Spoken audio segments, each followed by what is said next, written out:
Yeah, there we go. That's that fixed. So I was just waxing lyrical about Musk and how he's tried to he's having a go. He's coming into the UK and Ireland space with the political discourse, and he's having a go. He's trying to shake things up. He's trying to make a bit of noise. It's all good. It's all drama. And as I was saying, like it's like a guy on a dating site writing no drama when he's looking for a date. I mean, drama's good. Nothing wrong with Musk and coming over and having a go at us. I would worry about having to go at the Irish Republican Army. He put up a tweet saying he was responding to a guy who said he was disappointed with Ireland because Ireland used to you know we didn't like the English being here, but now we're inviting tens of thousands of Africans into our country.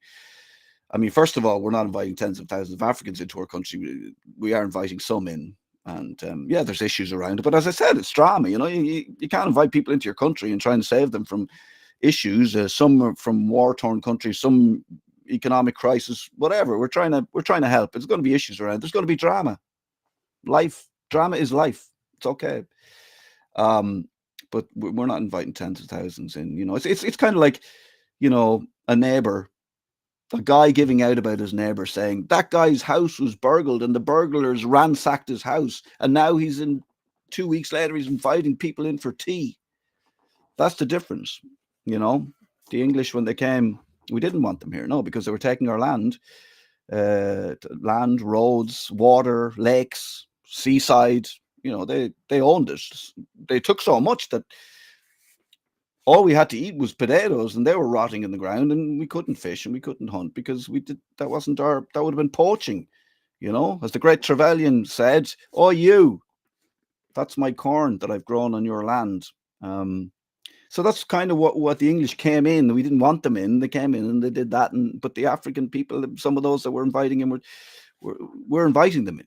So that's the difference. But then Musk had to say, yeah, Ireland's gone soft. The Republic of Ireland, whatever I think he was called, the Republic of Ireland football team, the Irish Republican Army. He said, I think he was getting confused between the Irish Army, a peacekeeping force, by the way, and the IRA. And look, Elon, if you're watching, I know he's a big fan. I just wouldn't come after the IRA, and straight away the IRA took action, and you can see here straight away they left X and they're now on Blue Sky, and that's them there. I just followed them.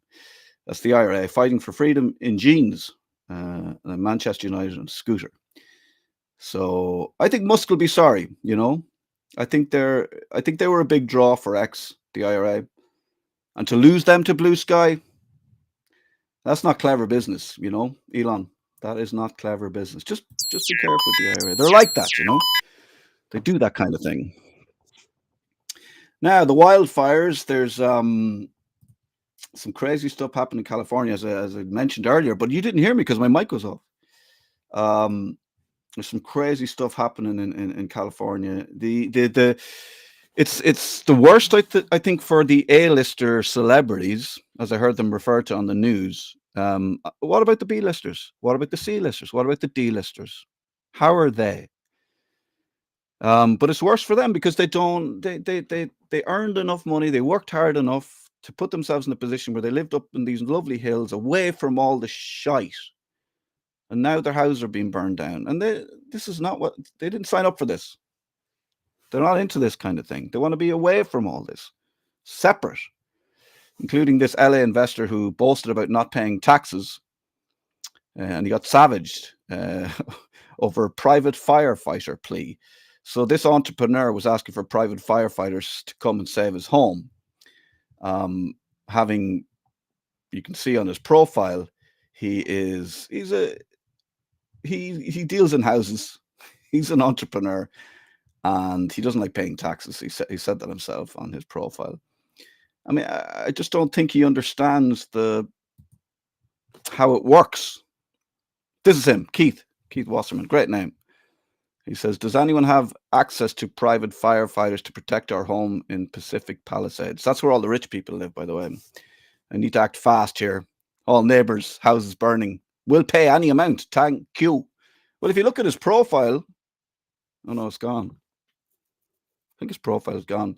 If you have looked at his profile, he said he's into real estate and he doesn't pay taxes. So, Keith, I found this for you, just to explain how it works. An introduction to taxes for you and your child, a necessary part of financial literacy. Keith obviously didn't get this book. This is a book I found. It's available in the US for American people who want to explain taxes to their kids, because that's what they do in America. That's their bedtime stories. So to your child, and Keith Wasserman, explain what taxes are. Taxes are funds that people pay to government on both money they earn and money they spend. The government collects taxes from individuals and corporations and uses the money to pay for the services it provides. Taxes help fund everything from schools, libraries, and hospitals to roads and bridges to garbage collection and, look, it's in the book, firefighting. If you just paid your taxes in the first place, you'd have been grand. Sorry, Keith. Look, I suppose your parents just didn't care about you because they weren't reading you this book at night time. It is important that our little ones recognise that there are a few different ways that the government collects taxes from its citizens, while they don't from the likes of Keith Wasserman. And who's laughing now, Keith? Eh? Well, of course, we can't think of taxes without thinking of the great Ben Franklin. As he said, in this world, nothing can be said to be certain except death and taxes. Not like talking about your child definitely dying as you're reading them a book. While these might not be the choice words for your kindergarteners, oh, thank you very much for that, or Keith, I hope he's not afraid of death, there's no doubt that parents need to prep our little ones with some basic knowledge about this financial fact of life by looking at sales tax, paycheck, or pointing to how property taxes help pay for local services. Parents can take the taboo, because all kids, there is a taboo around taxes with kids. I found up until the age of 27, I lay awake a lot at night wondering about how I'd pay my taxes. It's just a taboo, you know. But this is a way the parents can take the taboo out of taxes and give their children a jump start on their financial. Even he got bored and just stopped writing. Anyway, Keith, I hope that's helpful. It's very important. It's very important. Oh, I got this sent to me. Thanks to the viewer who sent to me. Here's James Woods with a bottle of water in California. And this, I think, is James was one of the celebrities whose house burnt down. A few months ago, he was telling everybody that would listen to bomb the savages of Gaza back to the Stone Age. Apparently, there was no grey areas as far as James was concerned. He wanted them all killed, everybody in Gaza. And now he's very upset because, I don't know if you heard in the news, but James' house burnt down. And he'd spent 3 months renovating his house, and now it's gone. We do have a picture of James Wood's house. That's it there, yesterday. So, thoughts and prayers for James Woods, not the people of Gaza, just the rich people in Hollywood and their houses. Oh, I have a picture of, I mentioned earlier, Keith Wasserman's phone. His profile's gone, so you can't look at it, but I have a picture, because he was in the fire, there's a picture of his phone yesterday. So it's just bad news all around. I just feel for them. And, you know, you can say what you like and you can be cynical and all that kind of stuff. But, you know, let's just thoughts and prayers for the A-list celebrities of America today. That's all I'm asking for people. You know, have a heart. Have a heart. Now, let's see if Ewan is there. He lives in Brazil, but he has a camera, which is really handy for us. And I'll see if I can bring him on. This technology has me plugging in phones, Ewan, switching cameras. There's a lot to be thinking about. How are you? Turning on your microphone. I thought I was a I worked in radio for 20 years. But I had somebody to turn on my microphone for me, you know, much like the A-list celebrities who are now worrying about their houses burning down because they didn't pay the taxes and they wished ill on everybody else. Before we get into the Musk situation, any thoughts on the fires and James Woods? Would you like to maybe wish him good luck? Well, I was listening to you there once your microphone was on, and you'll probably be accused this morning of being very liberal on your show, being quite left wing, I would imagine, because I find a lot of the Irish right, for some reason, seem to be balls deep in Israel and balls deep in Trump and balls deep in Musk and all these things. I Look, I wouldn't wish ill on anyone, but I always like the old adage of walking a mile in another man's shoes, and maybe James Woods might learn to walk a mile. I doubt it somehow, because he's come out actually quite fiery. Anyone who's criticised him, he's very abusive. But for a Christian man, he might think maybe God wished ill on I him. suppose if you do have a God and this is happening to you, it's hard to argue with. And you can see clearly he's trying to conceal this bottle of water, which I think is at a time when Californians and firefighters are screaming out for water, and he's just nonchalantly walking around trying to conceal a bottle of water. We've all done it. We've all gone into a shop and took a bottle of Coke off the shelf and tried to conceal it under a jacket. James is not very good at it, but I just think that's low. I do. It's not as low as Oppenheimer, which I struggle with flying. I'm very scared of flying, so I can never sleep on a flight. But Oppenheimer put me to sleep on my last flight to Brazil after an hour and a half. So I hold that deeply against him. From you, and that's great. And I suppose Oppenheimer, a man who wanted to do something, said good things, tried to do good things, and it all came back and didn't really bite him in the arse. Oh, I didn't. I know Oppenheimer's personal story, but by Jesus, that movie is absolutely atrocious. It's about 2 hours too long. It should have been a TV. It should have been a one-off TV. Sounds like you wanted it to be an ad. So I asked you on. We asked you to come on here to talk about the bowled Elon Musk, who I mentioned earlier, was having a pop at maybe the Irish Army, maybe the IRA. He didn't really seem to know what he was talking about. And I wanted you to sort of like break it down for us, tell us what the hell Musk is up to. Why is he getting involved in the discourse, the political space of the UK and Ireland? What's his end game here, and what are your thoughts on it? When you asked me on, I started thinking about this, and I kind of had to check myself somewhat, because I don't want to fall into that trap of I disagree with him and I don't like what he's saying, therefore he's wrong for saying it. That's what we want from you, Ewan. He's perfectly entitled to say what he wants about stuff. It would be quite rich of Ireland or the UK to suggest that someone in another country getting involved or having opinions on our politics, regardless of what we think of those opinions, is not on, given that in the US election, the Irish Times to RTE, to all our media, to all our social media, don't shut up about our opinions on Trump, be it one way or the other. We don't shut up on our opinions on Israel or Palestine.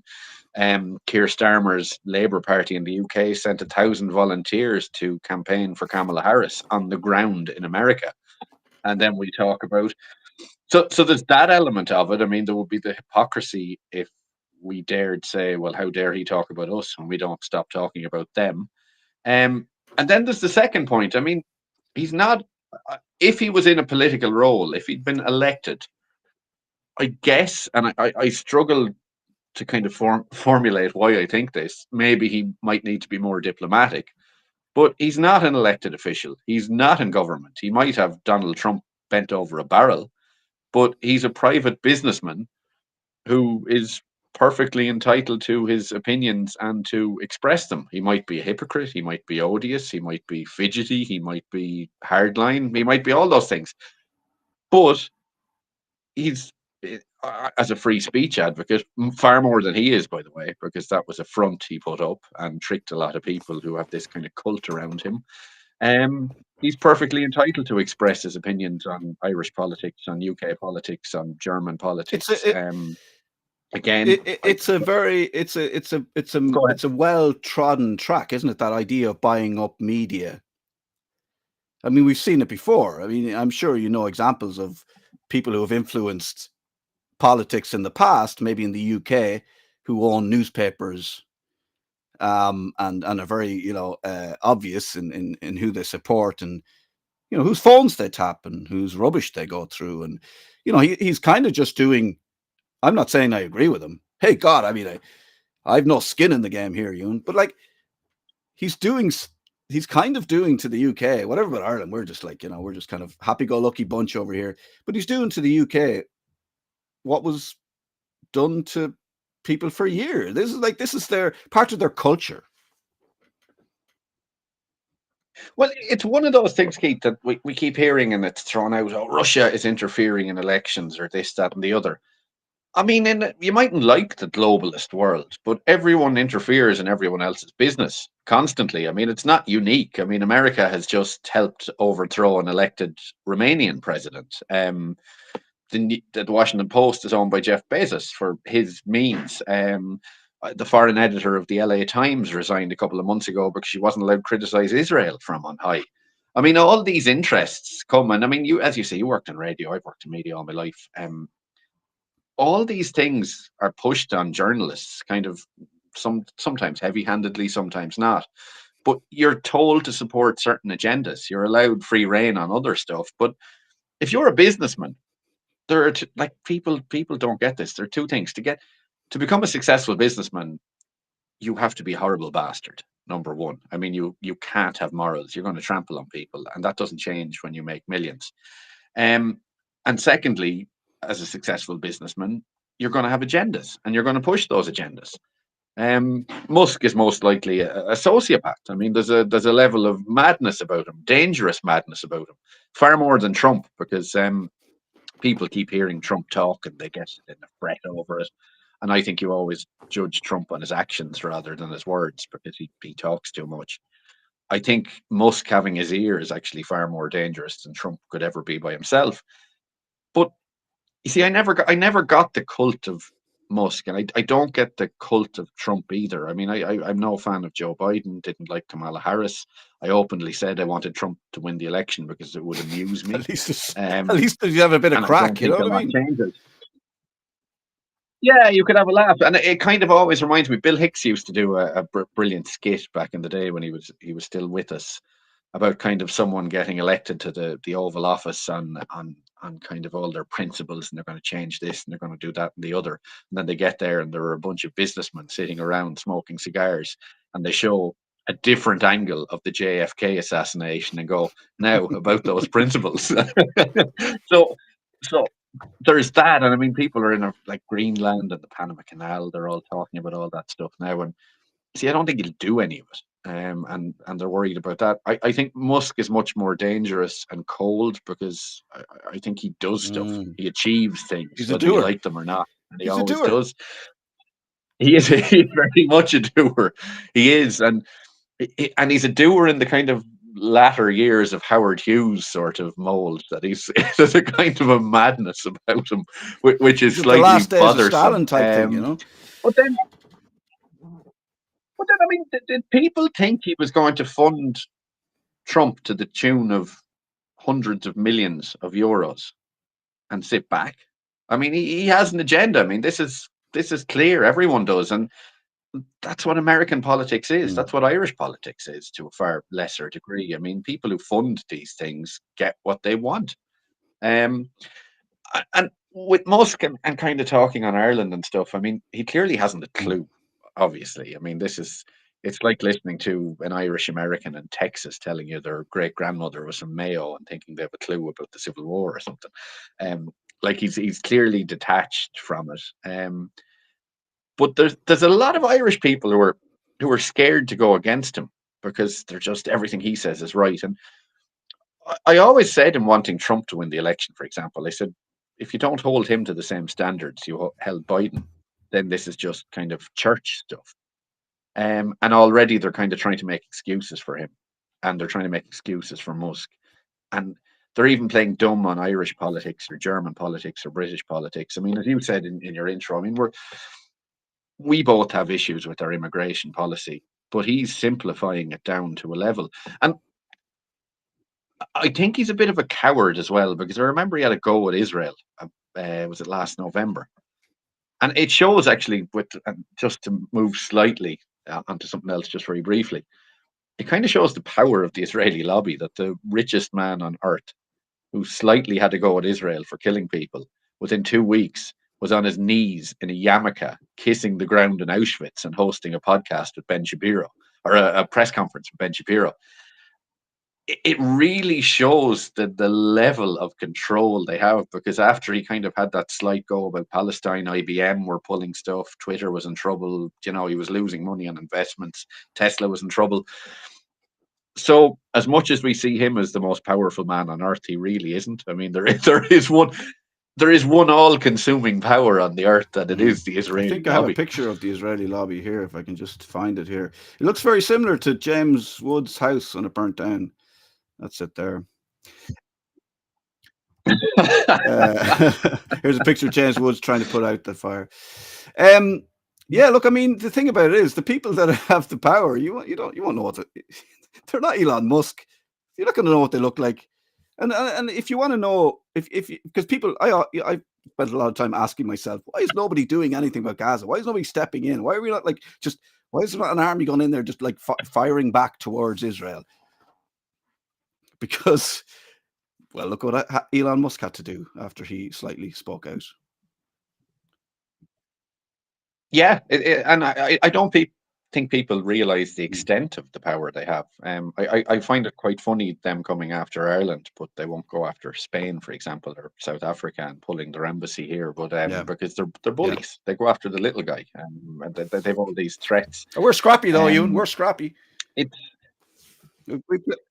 they ever seen a hurling match? Have they ever seen a hurling match? I don't think. Have they ever tried to catch a slitter on a wet Wednesday in Edenderry? No, or South Kildare for that matter back in the day. But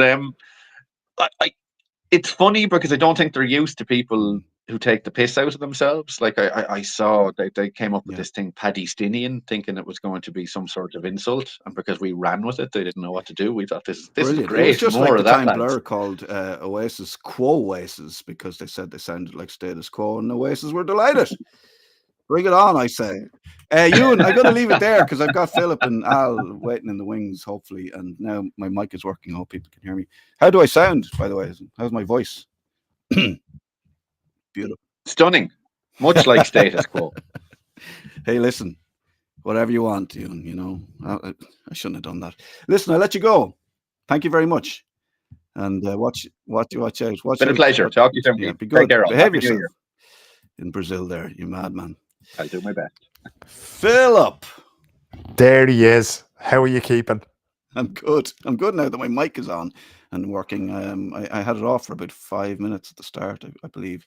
There will be an autopsy. I will go back and go through it and whip myself. Steward's inquiry. Yeah, exactly. There'll be much self-flagellation later on and that kind of thing. Technology works brilliantly until it doesn't. yeah, it's great. But any thoughts initially on any of the stuff because this is kind of a more loose and groovy chat about the week, the news of the week, and I suppose we can start there with what Ewan was talking about. We've got see if we can bring balance to this. I don't know if there is balance to it. I thought he was very measured in what he said. I compared it earlier to like, if you're going to live life like the single man who puts no drama on his dating profile, life is drama. There's drama involved in taking in refugees. There's drama involved in politics. There's drama involved in having an opinion.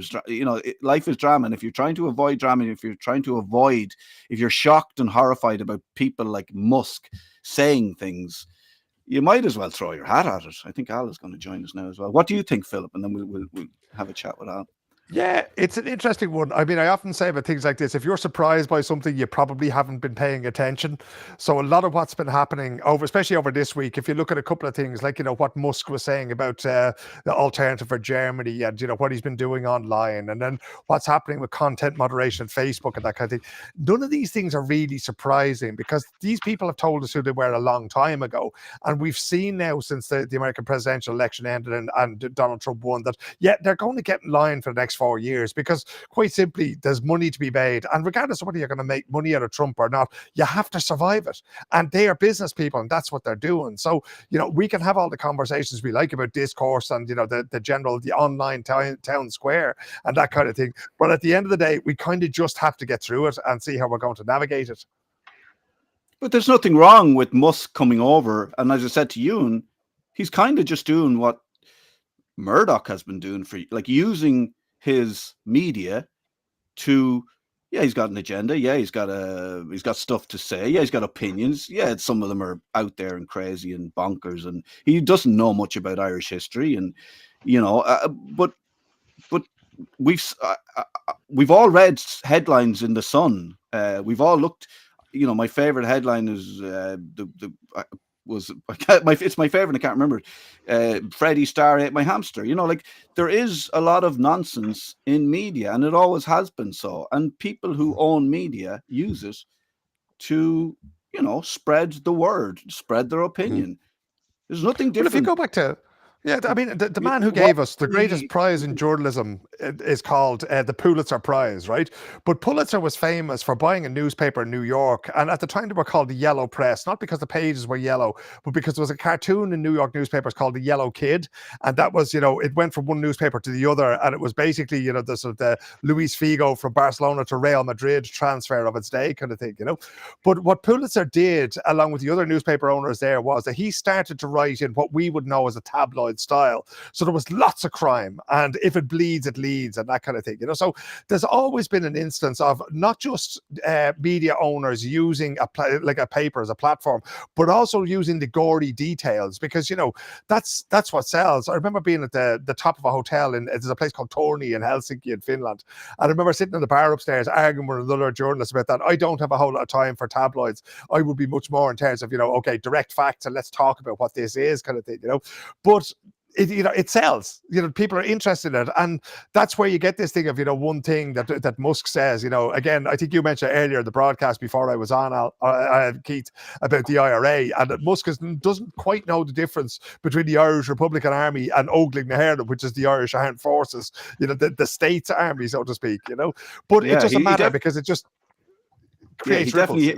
He left his arse out there, and I don't know, Al, you might have missed this, but the IRA have shot back very quickly with decisive action overnight, and they've left X and they've gone straight to Blue Sky. The profile was up there today, and it's definitely them. I checked it. It's the IRA fighting for freedom in jeans. Manchester United and scooter. So that's definitely them. And fans 70 followers, well. So they're back to about where they were in the late 1950s after the border campaign kind of thing. Roughly. But that's the IRA. Al, how are you? How's things? And I'm sure you'd like to weigh in on you might have an opinion or two on Musk. Life is good. How are you guys? Good? We're good. Yeah. We've been just good. First week back, blowing up the cobwebs. Shooting the shit. Yeah. Have you been paying attention to the Musk and his thoughts on English politics and jumping in across the water to have a go at the Irish political system and the Irish army and the Irish court system?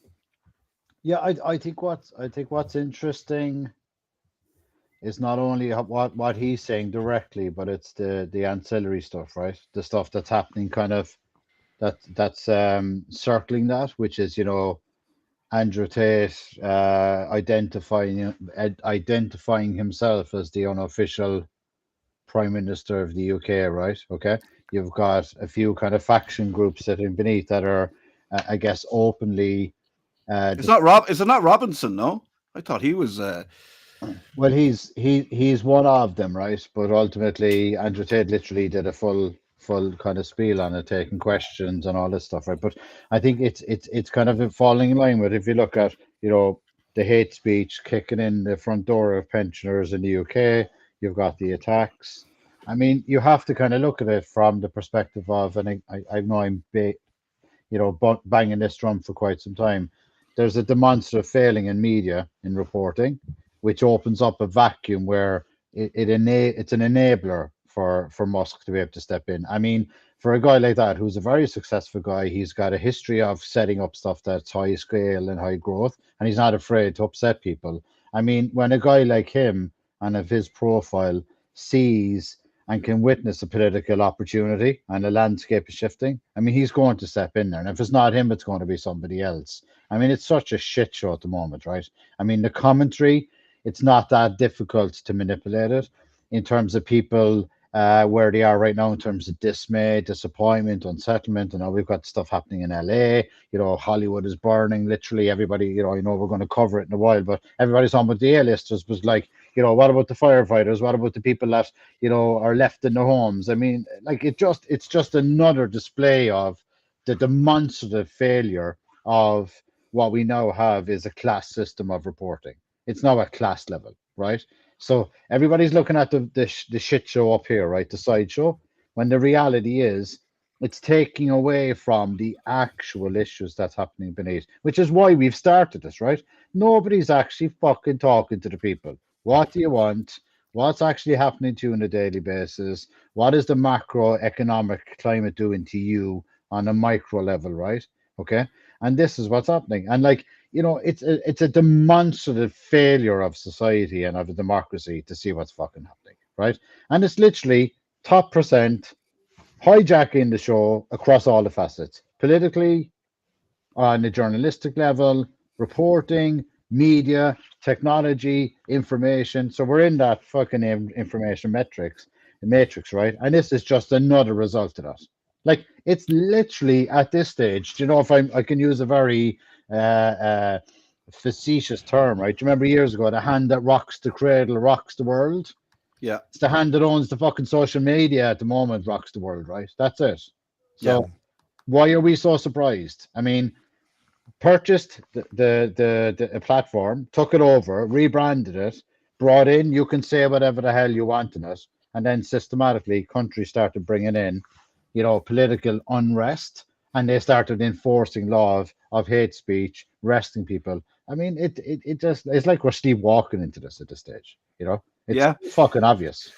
I think just on what you said, there was a Roman writer who was he was giving out about the heroism of Romans after the Roman Republic ceased, and one of the things he said was two things only the people anxiously desire: bread and circuses. And I think that's exactly what you're talking about. I think it's really important that people maybe watching this think of that phrase, bread and circuses, because this is what you're given. You're given some alcohol, you're given some football matches, you're given people like Trump and blah, blah, blah. It's to keep people happy. They go to the Coliseum, they watch a man fighting a lion, and that's all they talk about, and that fills their day, and that fills their conversation, instead of, as you said, Al, focusing on the fact that, shit, I don't have any shoes. I can't get food for my children. There's a lot of people homeless in my country, and it's bread and circuses. Would you agree, Phil? Yeah, I think if you look at the reporting from Los Angeles and the wildfires that have been happening there, that's very much indicative of that kind of thinking, because all of a sudden we were looking at the houses right beside the beach, like right on the Pacific Ocean. And, you can almost name, Billy Crystal and James Woods and Mark Hamill from Star Wars and that kind of thing. We can name all those people. And at the same time, I was looking at some of the pictures that were taken by Reuters colleagues, people I've known with for a long time.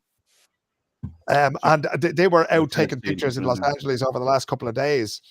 There's James again. And, so we know all about what happened to their house and that, but it's the actual effect on people, sort of local people there. And I saw one picture that was taken by a friend of mine, and it was basically somebody who lived in their car, and they had a parking space where they had some of their belongings sort of spread around the place, even a stepladder, and this kind of, looked quite strange in one way, But then you think that this person's also affected too. And then I was talking to a friend of mine last night. He was saying himself and his wife live in a little 2-bedroom house there in Los Angeles, and their house the night before last had 6 adults, 5 dogs and 3 cats in it, because basically 2 sets of friends said, look, our house is about to burn down, can we come and stay with you? So it is having a sort of a huge effect on normal people there. When are those other people going to leave? When are the other dogs and cats they have with them going to leave? This guy doesn't know. He can't put them out in the street because there's nowhere for them to go. So there are sort of real life consequences now beyond the A-listers, as I think both of you mentioned. But that was the thing, and I was really shocked. I was listening to the news. I'm in the UK at the moment. I was listening to the news, and the headline in the news was about the California fires. And the newsreader said, A-list celebrities in Hollywood are losing their homes, as if there was nothing else more important. And and then, jokingly, I said to whoever was in the room, I said, what about the B-listers? What about the C-listers? What about the D-listers? What about the people who presents the news on CNN or something? How are they? It's what I was saying, to be so ingrained and entrenched in this is to say, well, the most important thing here, obviously, is that there's people who you might know from Real Housewives or that have been in a movie you might have watched recently, and they're losing their homes due to these fires. And that was kind of it for the coverage. There was no talk of the animals, or there was no talk of what you just mentioned, Phil. They took up a chunk of space where they could be talking about why it's happening, where's everybody going to go? It's like Katrina all over again, And the most important thing on BBC was that they and this phrase was A-listers, and it took me. I was very surprised, very shocked, and I don't think anybody else maybe in the room was. It was just kind of like, oh yeah, that's just the news. I'm not surprised at that at all, Keith. I mean, this is like, again, this is the reason we're here, because this is what's happening. That's a very obvious version of what's happening, because it's blatant. It literally is blatant, right? I mean, another thing, I don't know if you saw the footage was unfolding, which is catastrophic for the poor people that are living there, right? And I'm not using poor in relative terms, but that is my subtle comment, right? And the footage was Paris Hilton is watching her property burn by video cam. That was one of the main feeds. That's one of the big stories, and of all the people, it's not like she'd have a hotel to go to, it's baffling that just don't. You're wasting time. You're wasting valuable sort of, I don't know, media time, footprint, influence on people in your country by talking about how Paris Hilton's doing during the fires, But it comes at a time. Sorry, Philip, go ahead. Yeah.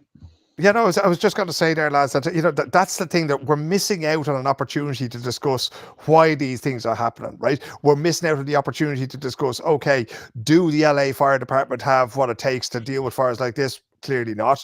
Are they, using taxes properly? We've had that joke about private firefighters, which is hilarious until you kind of need one yourself, So that is where the bread and circuses aspect of it comes in. And we often find ourselves discussing these things too late, because we've been speaking about, the issues for A-list celebrities and, oh God, so there isn't enough power now in all of California. And this is where, we haven't even talked about, how the water system was taken over and that kind of thing, So it really is. And now is the time, when it's sort of fresh in the mind, that we really need to be talking about those things, as you mentioned with Katrina and that kind of thing.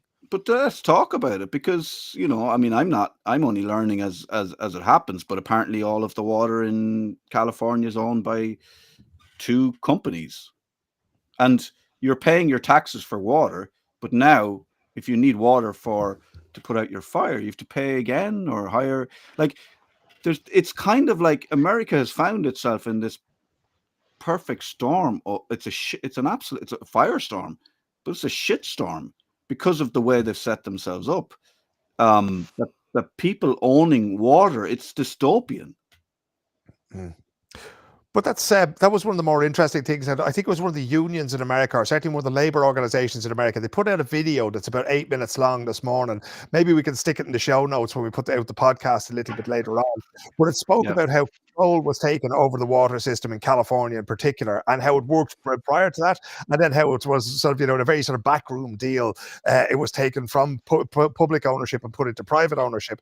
Now, when you zoom out a little bit there and you look at, what almost happened with the water system in Ireland, with Irish water being set up and meters put into people's houses and that kind of thing, and you have to think to yourself, okay, these two things are related, that water has become, it's gone from being a human right to being a commodity. It was one of the first things that we tried to do in developing any country, is provide access to clean water and electricity. They're just the first 2 things you do. And now all of a sudden, you're trying to privatize. And the fact that it goes to, into that situation where control of the system is not, it's not among democratic representatives anymore or elected people anymore. It's among private individuals, And what's most interesting, I find, Keith, is that look at the situation in Ireland at the moment. A lot of people are suffering from extreme cold. It's -7, -10.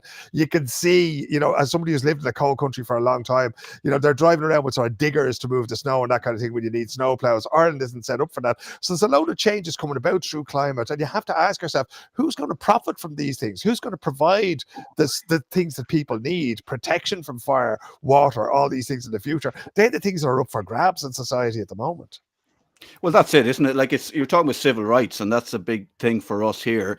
Equality, civil rights for everybody living in the country. And these are basic rights. And we're looking at the US and we're going, oh my God, how can the water be owned? But like a lot of us died in a famine because we couldn't hunt, we couldn't fish in lakes, we'd no access to, wildlife.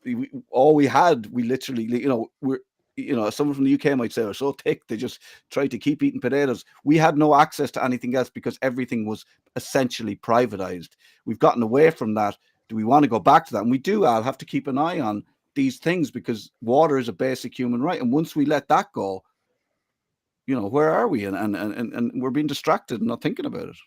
Well, everybody is avoiding the fact that if you break it into different facets. So this comes at a time where there's been a demonstrative focus on Hollywood in general, in terms of, the very much, scandal after scandal after scandal, the divide between, the change in their behavior over the years. And I remember I was watching a comparison of, if you go back in, let's say when we were growing up, right, the 80s, 90s, the movie stars were kind of like, they were movie stars, but they kind of gelled in with the people. They were wearing kind of very, very humble clothes. They were heading to the Oscars. It was seen as a very big event. Now it's like they seem to be putting themselves, as if they're in a different, they're even in a different universe to the people, the very people that they're dependent on to be fans, right?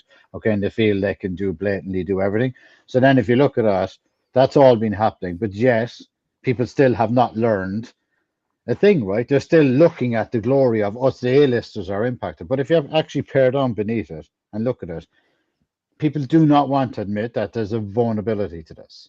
It's the more and more that we go into this wormhole, right, the more and more control that you're relinquishing, a very fundamental right to be protected.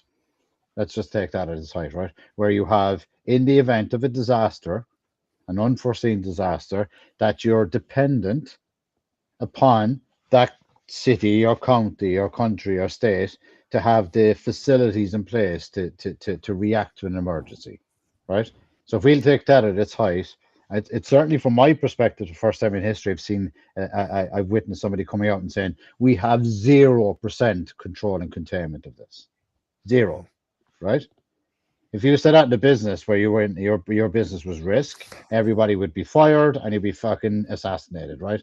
But this is somebody coming out and admitting we have no control of this. I mean, how can you have 0% control of anything? It doesn't even, mathematically, it doesn't make fucking sense. Actually, you're probably -%, right?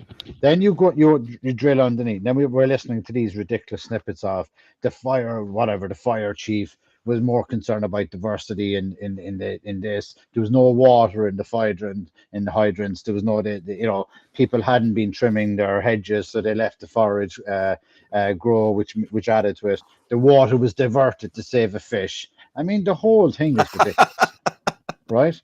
The fundamental question people should be asking themselves is: if I'm living in a place and I'm paying taxes and I'm paying my my rental income or my mortgage or whatever, you've a right, you've a right to safe residence.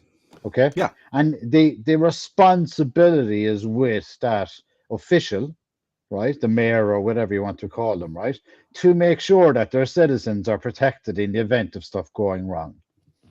That's it.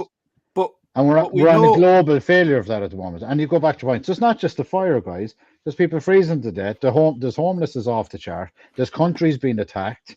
There's people being arrested for saying stuff online. There's girls being attacked. There's grooming gangs. There's rape gangs. So like this is the reality. So at what stage do we all get together and say, do you know what?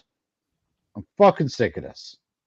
The leaders are failing. It's time to fire them, right? Okay. And back to our earlier point, when you look at a guy like Musk, he's sitting there saying, this is like taking candy from a baby. I'm going to fucking spark the crap out of this because this is so ridiculous that I can't lose.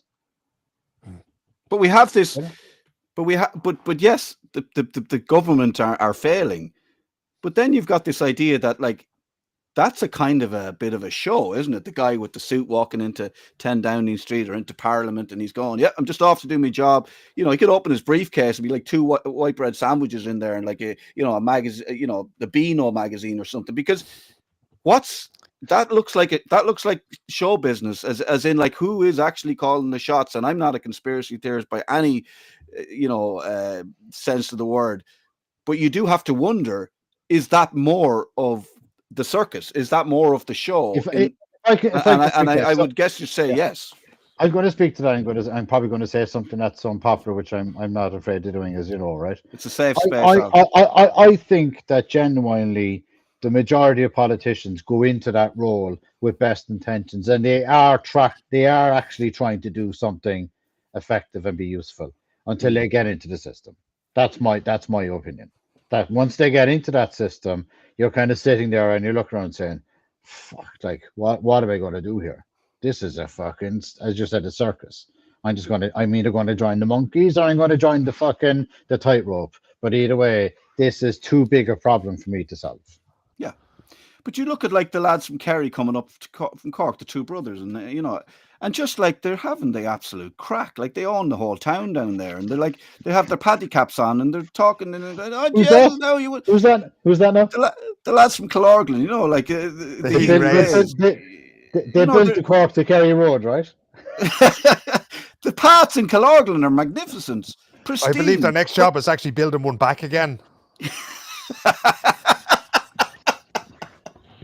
It's a you, is it? That's a Kerry man joke. Had to be done. No, but there is definitely there is power there. Come on, but it's just Jesus, Philip, come on now. There's no need for that now. There's no need for that. I'd have 2 or 3. I'd have 2 or 3 pints. I'd have 2 or 3 pints, and I'd carry my shotgun on the bicycle, and that'd be it. And I'd go home, and I'd go home my tractor with my 2 or 3 pints, and you're just taking the piss out of me now. And I wouldn't spill a drop. I'm asking for order. And I want everyone to be able to drink 5 pints and drive. I'm appalled. I'm appalled at that comment, Philip. I'm appalled. The people of Killorglin. The good people, no, you missed the good people. It's only the good people he talks about down there. No bad people there at all. But there is, like, they do an amazing job for the people that are around the place. And again, some of what they do drives me absolutely bananas because it's so short-sighted and that, But they do a great job for the people around there. But I think to get to Al's point, it's like, when you get to that point and you realize that, I think Ewan used that thing about when he was talking earlier on, he was saying that, when you get the job of President of the United States of America and they show you, this other angle of JFK and they ask any questions, but there is, you get in there and you have to make certain sacrifices to get into power. So if you want to get elected, you have to get sponsorship from people, and people have to donate, and automatically then they're going to come looking to you for things. If we were to give, €1,000 or €5,000 to a candidate, obviously we would expect them, to come on here and do interviews. It's one of those simple things, and it's the compromises that you're prepared to make along the way. I think there's been far too many compromises made along the way in terms of planning and development and privacy, and all these things have been sort of sold out as we went along. Certain sectors of society have been sold out as we went along. And for me, that's too high a price to pay. As Alan was saying, there's civil rights, there's human rights there. There shouldn't be a price on any of those things. No, 100%. And I think that what I was trying to say about the Healy Rays is it's almost like they get it, and they're like, they 100% get it.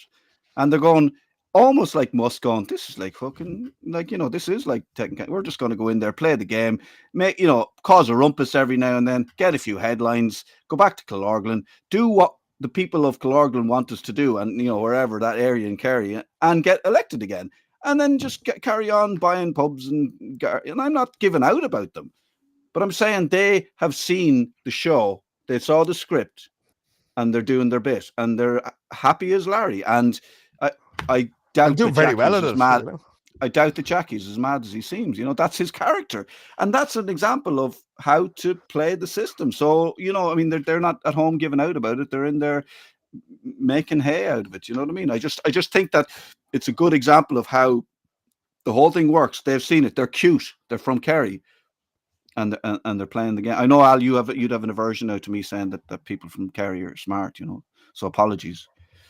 Actually, I'll surprise you in that one. I think they're extremely smart guys, and they've got it buttoned up, because it's obvious they have, because they do deliver for the people that are electing them, right? And, you know, if I was to speak to it on a very kind of candid level, right? You know, if everybody did that, we probably would be in a better position, right? To be honest, like, I mean, Philip, I saw your commentary and X, right? I mean, like you're saying, like, you know, people coming out and saying, "Oh, the homeless thing," is like, yeah, but if the person that they elected into that constituent was taking responsibility for that and actually action that selfishly for their patch, that's your job. We would be in a fucking better position. That's it. What would Roy Keane say? Like, let's go from Kerry to Cork. What would Roy Keane say? That's literally his job. No, but it is, though. If somebody said in Cork now, for example, one of the guys was elected said, "I'm going to put on my blinkers, yeah, and I'm going to make sure that Cork has no homeless people." I'm just using that as an example, right? Yeah. And the guys did the same in Kerry, Limerick. That's it. But I think that's the thing. If you look at, you know, Michael Lowry, that's why Michael Lowry gets so many votes, is because he delivers for the people of Tipperary. The same thing with Willie O'D in Limerick. The same thing, you know. So it is that thing. If you were so loyal to the people who are loyal to you, you know. But again, at the same time, I think it might be a little bit limiting, because, you know, if you were from, say, a rural area, Alan, maybe you wouldn't be that interested in solving urban homelessness, and that's just something that I'm throwing out there, you know. So to one extent, it's absolutely brilliant that they do what they do, because they really do look out for their own people, for the people of their constituency. But the downside of that is, just interjecting that, just tease that out for a second, just in terms of framing it. But remember, they do it for all of the people. They don't, like, whereas in other constituencies, it's for who elected them, right? That's my. So I want to be very clear on what I'm saying. I'm saying that they want to achieve success in that town, which invariably doesn't isolate or is restricted to the people that have voted for them. But if you go into other places, they are just representing their voters. Yeah. If you go into Kildare at a certain time in the night, if you go to Kildare at a certain time in the 90s, there'll be a beautiful new equestrian centre, you know, which, you know, would have been useless to the people. What are you trying to say? You know. And then we look at ESAT Digiphone. Look, if homelessness, at least D4 has loads of Starbucks, anyways. What are you trying to say? That's why I'm out of there. Look, I'm going to have to for this show. I'm going to have to get some sort of Oscar theme music for when we've spoken for too long, because we really do have to wrap it up. It's been great. Please, if you're watching this, watch out for the podcast. We'll put it up within, let's say, 24 hours, guys. Is that fair enough? You know, I don't think you want to work me to the bone. And share it with your friends. And if you have any stories, and if you have something you want to chip in with, and you have something, an opinion or a thought or whatever, do get in touch, and you can follow us on our social medias, and just get in touch, and we'll have a chat. And if it's not absolute, you know, it's not absolute horseshit. If it's a little bit horseshit, you know, chances are we'll have you on. Are we back to that equestrian centre in Kildare again, are we? I shouldn't have said anything now. I think he could be friend of the families. Yes, I'm going to have to face all them now at the weekend. Are you only horsing around now? Jeez, let's not talk about Nace and stuff at the moment. Okay. Did they write that song there, Keith? Was that based on Kildare? You know, fuck your Mitsubishi, I have a horse outside. Is that about Kildare? We keep Kildare. We keep our horses in fields. Keep your Subaru, I have a horse outside. Have you heard that song? I do. Yeah, horse outside, absolutely. Jesus, it's the national anthem, I would have thought, of the country. Listen, we're going to go. Philip, thanks very much. Al, thanks very much. Thanks to you and for earlier on. And we will be back next Friday at, I'm going to say it, 3 o'clock every Friday. That's it. It's decided. Good luck.